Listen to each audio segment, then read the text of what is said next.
وہابی کا ذبح کیا ہوا کھانا درست ہے، جائز ہے؟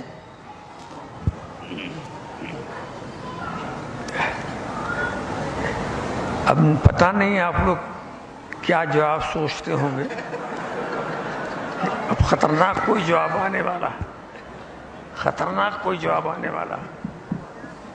سوال یہ ایسا ہے نا، میں بتاؤں مختصر، اس مختصر کو نہ آپ سمجھ سکیں تو اپنے علاقے کے علماء سے سمجھیں. میں چند منٹوں میں آپ کو نہیں سمجھا سکتا. سمجھا؟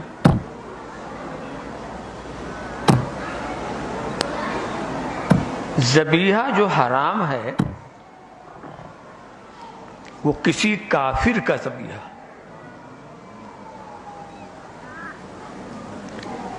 کسی کافر کا ذبیحہ وہ حرام ہے.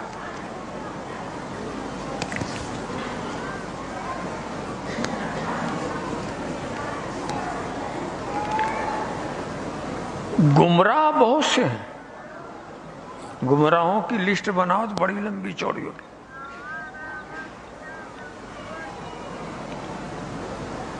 مگر ہر گمراہ کافر نہیں ہے.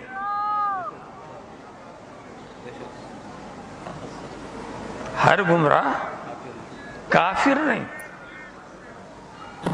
جب تک کہ اس کی گمراہی کفر تک نہ پہنچ جائے.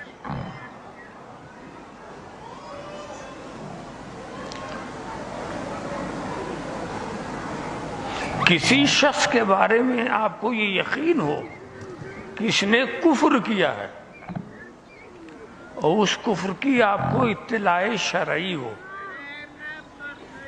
بالکل شک نہ ہو،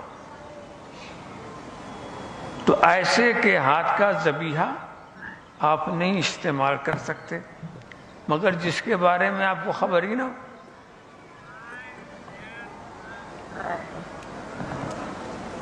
جب خبر ہی نہیں ہو تو اس کو آپ کافر نہیں کہہ سکتے، اور جب کافر نہیں کہہ سکتے تو مسلمان کہنا پڑے گا. جو کافر نہیں وہ مسلمان. اب جب مسلمان ہے تو اس کا ذبیحہ بھی ٹھیک ہے. تو یہ سب چیزیں بہت باریکی سے سمجھنے کی ہوتی ہیں. کسی پر ایسے الزام لگا دے کر کوئی حکم نہیں دیا جا سکتا.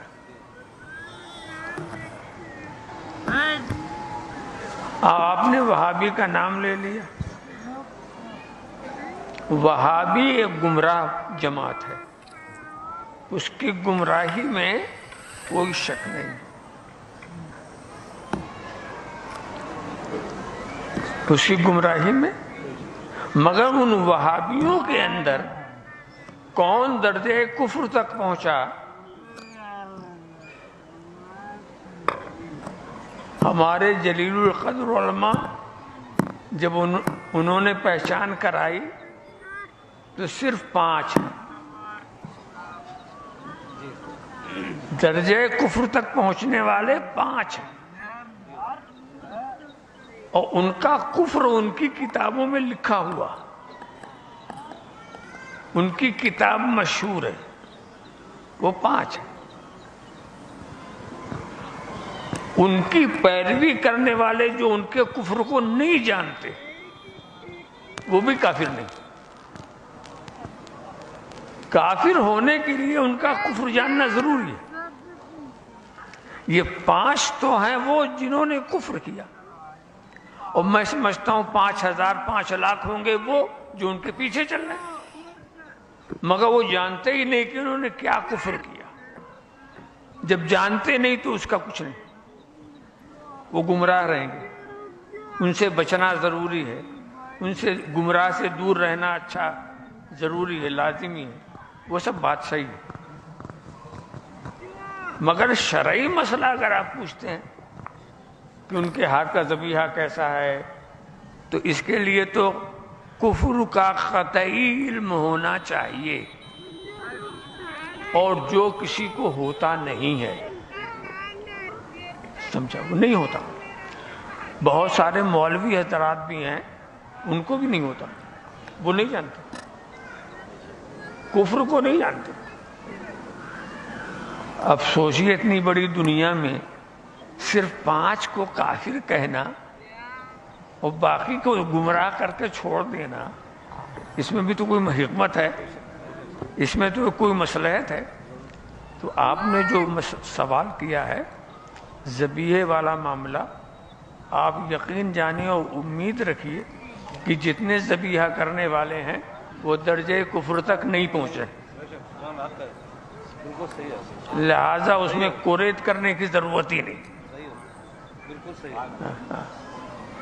وہ جاہل جپٹ آدمی کتابوں کو نہ سمجھ پائے، نہ وہ سمجھ سکیں کیا کفر ہے کیا ایمان ہے، ایسے جاہل جپٹ کے بارے میں پوچھتے ان کا ذبیحہ، یعنی مطلب ان کو ذبیحہ مت کر دیجئے کہ انہی کا ذبیحہ ہو جائے،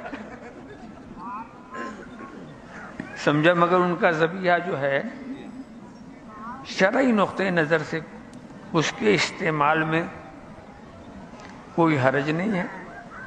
اب کوئی نہ کرے، کہا کہ صاحب ہم تو نہیں، تو یہ آپ کی اپنی مرضی بات ہے، ایسا بھی نہیں کہ ہم زبردستی آپ کو کھلائیں گے،